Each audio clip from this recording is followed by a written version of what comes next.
Good evening, welcome to the Glens Common Council for the Tuesday, September 14th, 2021 meeting.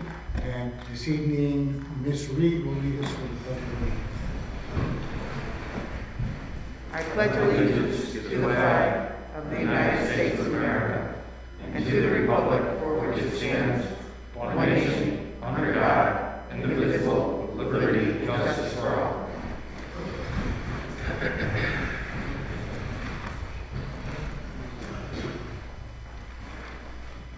So one of the items on our agenda tonight, and let me see if I can figure out which one it is. It's for, let's see.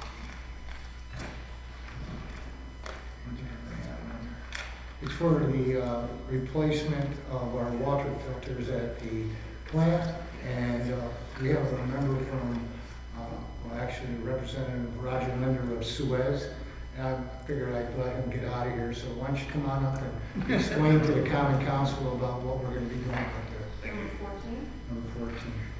dual sand filter. Yes. Yes. Good evening, everyone. Roger Linder with Suez. I work with for Suez and handle the New York territory. And I've been working with Steve Gersler and his staff on looking at updating the filters at the water treatment plant. And there's 5 filters there. We're breaking the project into 2 phases. And essentially what they need is a facelift. They're about 20 years. The water's great in Glens Falls, and now we need to do some preventive maintenance for the future to keep it that way. And so we put together a proposal, and Mr. Gersler had it reviewed by a consulting engineer, and everyone was in favor of the project itself. And I'm just here to ask or answer any questions that you may have on the scope itself. But we're looking to do it part of it later this year while demand's a little bit lower for water.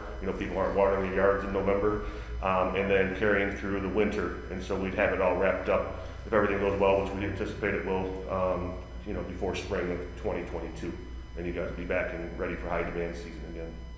So Roger, can you explain a little bit about what happens with the sand and so on, and one of the reasons that the cost is so high because of the cost of sand?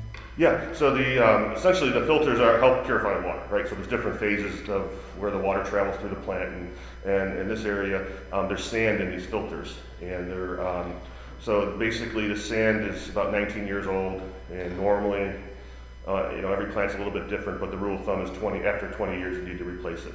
And they've been adding to it, they being the filter plant personnel, been adding to the sand, but now it's time to remove it all, check the equipment that's buried underneath the sand, if you will, check the wearable parts, upgrade any of that's needed, and replace it with new sand. In addition, we'll be coating the filters themselves too, so we'll be sandblasting the existing coating that's on the filters, and then putting a new coating on there that should last a couple decades in itself. So it's basically a facelift that's needed to keep the water at the high quality that it is. And will customers have interruption of service in any way while you're doing this? No. So what we're doing is I briefly touched on it. We're breaking the project into 2 phases. So there's 5 filters, and so we can shut down 3 during this time of year, or in the fall and winter, and then the 2 will remain running. So the residents should see no issues at all. And then once we finish the first 3, then we'll go right into the final 2. Once those first 3 are back online, so there'll be no disruption. And you don't find COVID and distribution of materials to be a problem for this? Other than the price going up a little bit, as everything is with inflation, but the products that we need, it's a great question, because a lot of our projects get delayed a little bit, but for this particular project, we've been in touch with the vendors and we don't see an issue. Okay, fair. Mayor, this money is part of our Recovery Act, Correct. right? Yep. And we were spreading the cost over 2 years. Yes, over 2 years, so we'll use part of it this year, and then we'll use part of it for next year. Water quality qualifies. If you get in there and see some unforeseen problem, is that covered in this $1.5 million, or is that? I personally do everything I can not to issue a change order. Just wondering, 'cause I know how that goes. It's possible, once we remove the sand because it's buried, So we already do have a cost in, or price in there to replace some of the wearable parts that are generally seen. We won't know until we remove the sand, but, we've done a lot of this work in the past. So we have a pretty good pulse, on what to expect. You also did our water tanks, correct? Yes, yeah, so we upgraded your, full renovation of both your water storage tanks near the Aviation Mall. Was it last year? Time flies. It was 2 years ago. It wasn't during COVID. Right, yeah, that's true. That's a good point. Yeah, so 2 years ago. Time flies. That was a successful project. Yes. Yeah, thank you. Yeah, the personnel at the plant we work with pretty regularly, and they're great to work with. They take a lot of pride in what they do, Great. and they were a good partner. Great, well, I appreciate you coming tonight. My pleasure. Thank you very much. Explain Thank a you. little bit. Any other questions? Okay. Thank you, everyone. Thank you. Thank you.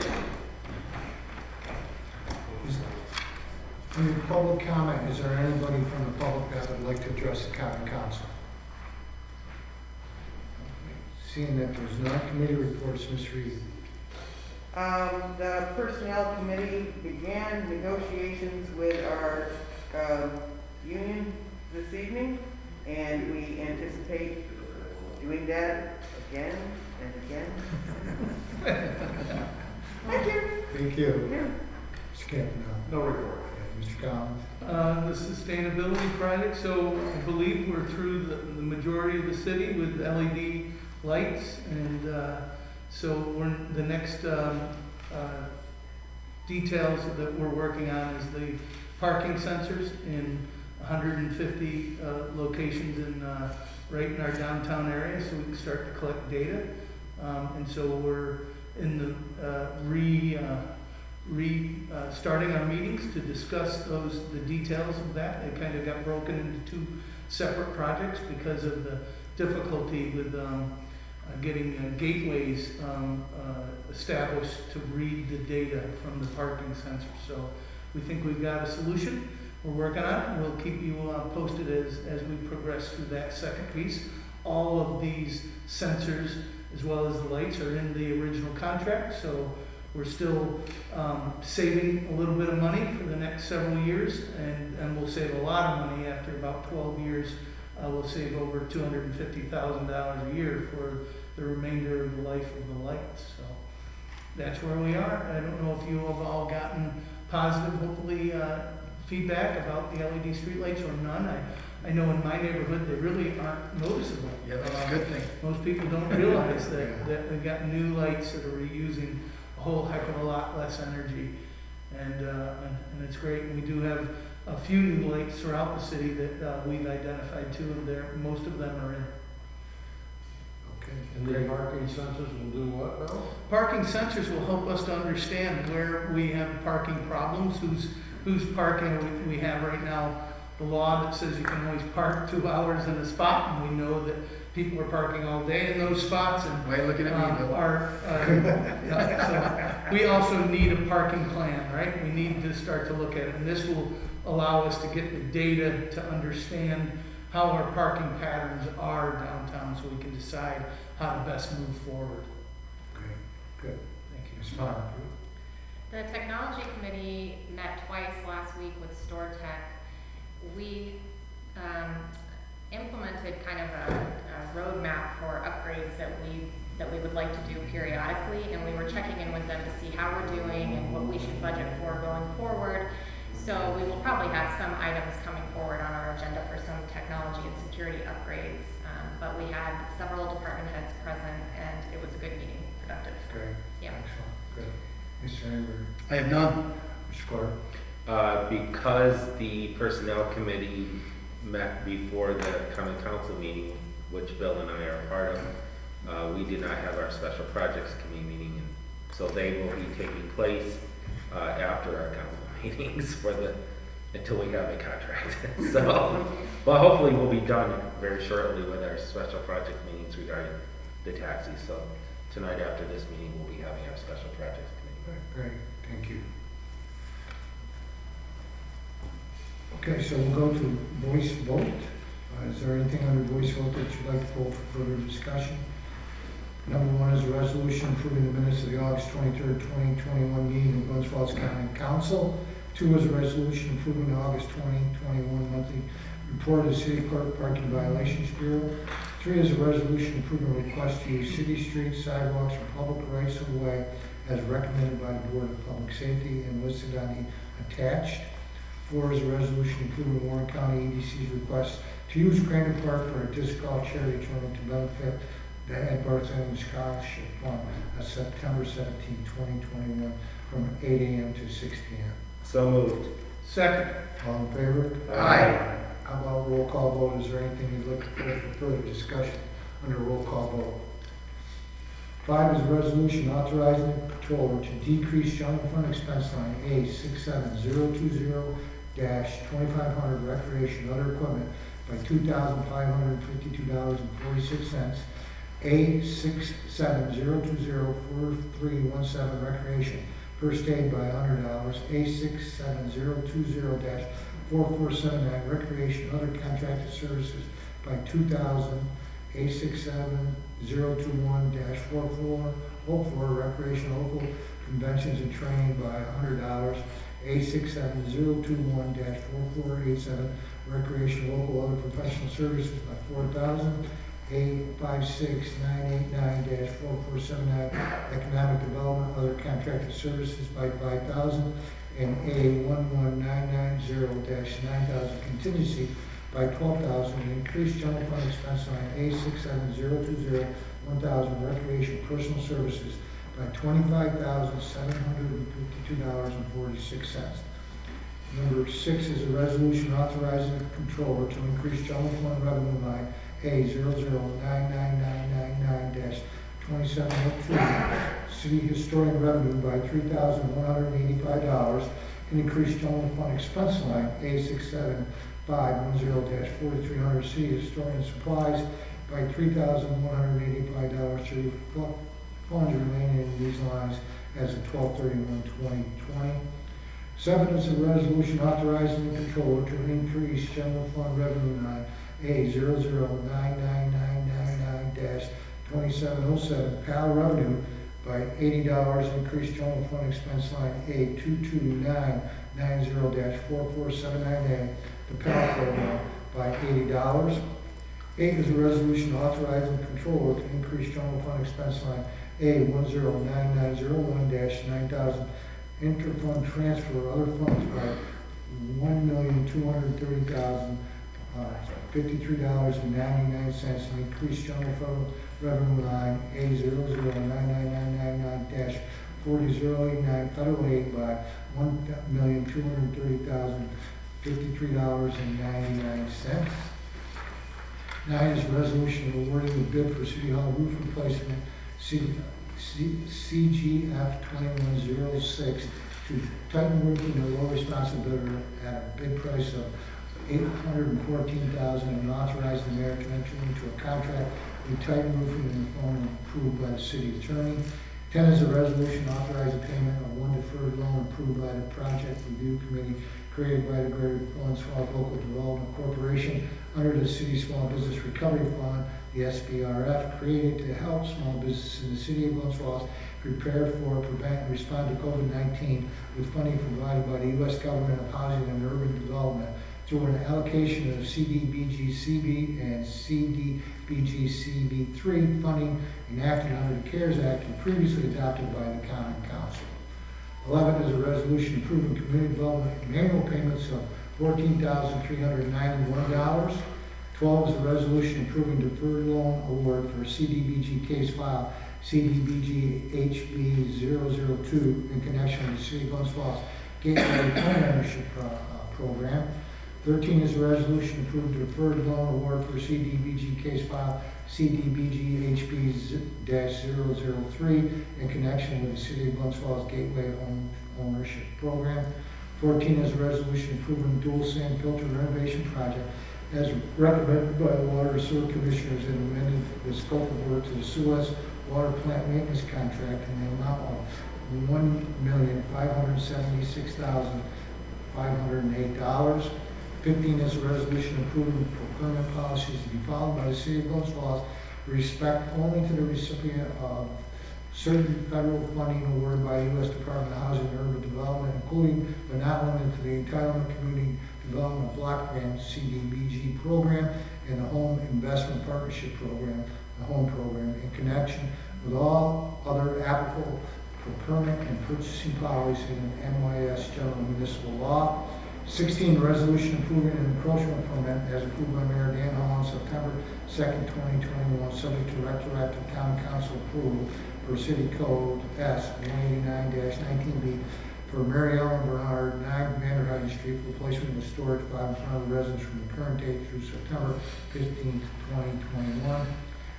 17 is a resolution approving an encroachment permit renewal for Moore Forcier, Inky 203 Glen Street, Glens Falls, replacement of 24 by 40 sandwich boards in front of and behind the building at 203 Glen Street for the business from current date through May 31st, 2022.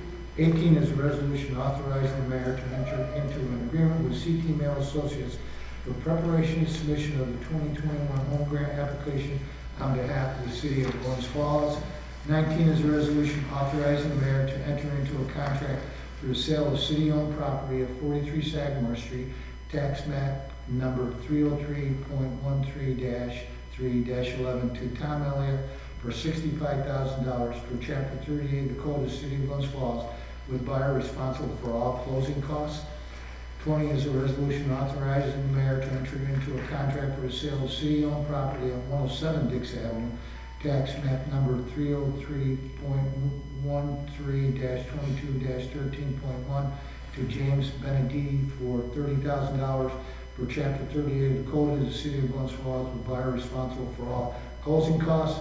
21 is a resolution adopting the City of Glens Falls purchasing policies, procedures, manuals as proposed and attached to update the purchasing policy and procedures manuals adopted by Resolution 149 of April 28, 2015. And 22 is a resolution approving the warrant. So moved. Second. Roll call vote. Councilman Bart Reed. Yes. Councilman Campanell. Yes. Councilman Collins. Yes. Councilwoman Palmer. Yes. Councilman Asbury. Yes. Councilman Clark. Yes. Old business, Mr. Reed. I have none. Mr. Campanell. I don't have any. Mr. Collins. I have none. Ms. Palmer. I have none. And Mr. Enderberry. I have none. And Mr. Clark. I have none. New business, Ms. Reed. I have none. Okay. Mr. Likewise. All right. How about you, Mr. Collins? I have none. And Ms. Palmer? Not tonight. Okay. I guess I'll just say I like our new roads coming in, and there's a lot of construction going on out there, and I'd like to thank the DPW. Some of those guys are working nights and then days and trying to get it all done so we could have nice, safe roads, and I think they're coming out great. Yep. And it's kind of a pain, but it's gonna be great when it's Dix over. Avenue looks great. Yep. Mr. Clark? I don't know if you'll mention this, but I did want to say it was an honor to attend the 9/11 20th anniversary Memorial Day parade, and not Memorial Day, but Memorial Parade, as well as ceremony. It was sobering time, and just it was a nice event to commemorate that and remember what happened that day. Thank you, Mayor. Okay, I'd like to read, this is from Rick Stafford, Lieutenant Rick Stafford from the Glens Falls Fire Department. He says, Dear Mayor Hall, members of the Common Council, the 2 words, thank you, do not seem enough to express the appreciation that we have. Without your help, our promise we made 20 years ago to never forget would not have happened. We were able to provide beautiful tribute to the lives lost that day. The lives that day continue to take, and to all the families that were and continue to be affected. Again, thank you very much. We will never forget. And I agree with Councilman Clark that it was a very good ceremony. We had, I think, 6 different fire departments, the National Guard, and we had the Galloway Drum and Bugle Corps, so, not drum and bugles, but bagpipes. And it was a very, very nice ceremony. It was well attended, and I think that it was appreciated by the public. So anyway, I wanted to add to that. So Mr. Enderberry touched on the street paving and the projects that we have. I have to give a report on Wednesday to the Glens Falls, Greater Glens Falls Transit Committee, and We're gonna talk about how Dix Avenue is pretty much done. We're very close to being finished, and that's been a lengthy project, but again, a lot of it has to do with the rock ledge that we had to try to go through to try to, put the new pipes in and separate the sewer and the regular water. And it was very difficult. So there was a lot of things that curves that got thrown at us, but we're very close. And if you go down and look at Ridge Street or Dix Avenue, you'll see that they got a whole new way that they're doing the paving, and we think it's going to be great. There's sidewalks and curbs where there hadn't been before, so it was a good transportation project. Also, the Kramer Park Connector Trail, it's been on hold for a while, but that should be starting, along with the Downtown Connector Trail, which will go down to the Feeder Canal. We are also in the process of a selection for the Webster Avenue project, which should take place hopefully sometime next year. And that, Steve Bruiser is going to try to get as far along as he can before he leaves on that. So, just to give you an idea, I think most of you know the streets that have been paved or planned. In the first ward, we have Hartman Place, Leonard Street, Sierra Street, and Warren Street. So actually, Sierra Street is in the second ward. Glens Tech Park, that got done, and that had been requested by some businesses out there for a while. Center Street, and then Oakland Avenue. We're not doing Oakland Avenue this year. Hopefully, we'll be able to do that next year. Ward 2, Madison Street, Halsey Place, Maple Street, Windy Hill Road, and Auburn Place. Ward 3 had East Notre Dame and West Notre Dame, Goodwood Avenue, Thompson Avenue, Bunch Street, which was a major project. It was over a few nights, but it came out real well. It needed to be done. And Hurricane Circle. Ward 4 had Montcalm, which is needed for a long time. And we're also going to be doing the upper part of Orville Street, which also needs it. In the 5th Ward, West Tremont, East Tremont, and 3rd Street. So, as you can see, we did a lot of streets. How many is that total this year, Mayor? I think it's 23. So a lot of the streets are big too. That's a pretty good street. Half the city. So a lot of, we have about 225 streets in Glens. So, if you take and multiply or divide that out, every 10, 15 years, before you get your street done. So, this is we got money from the federal government and the state, so we're able to do these projects. So that we're appreciative of that. So with that, is there anyone from the public that would like to address the common council? Let me guess, Robin Barkenhead. Still at 19 William Street. So the collaborative picture is not as rosy as it has been. We've had a few cancellations. Wing Fest, the price of wings is just too much. Pet Fest, we had trouble getting vendors. Pet Fest, they had trouble getting vendors. A lot of people don't want to send people out with the Delta variant out there, and that's understandable. But we do have we still have Grandma's Table, which is moved to October 3rd. So I'll get in touch with those that said they'd be interested in serving. Next Thursday, we have the Balloon Festival Block Party, which should be a lot of fun. It's not our event, but I help Amy whenever I can with that. And we still have a Boo to Use, going to be different. Hopefully we're not going to close Glen Street. We're going to utilize the park and have a lot more fun with it. So we do have a lot of good things on our plate where, the cancellations are disappointing, but we keep plodding along. So thanks for all your support. Thank you, Rob. Appreciate it. Anyone else from the public? Seeing that there's none, I'll ask for a motion to adjourn. So moved. Second. All in favor? Aye.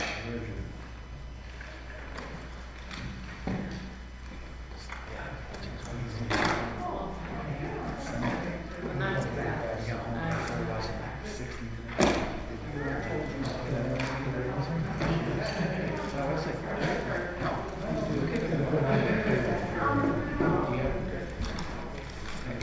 My notes are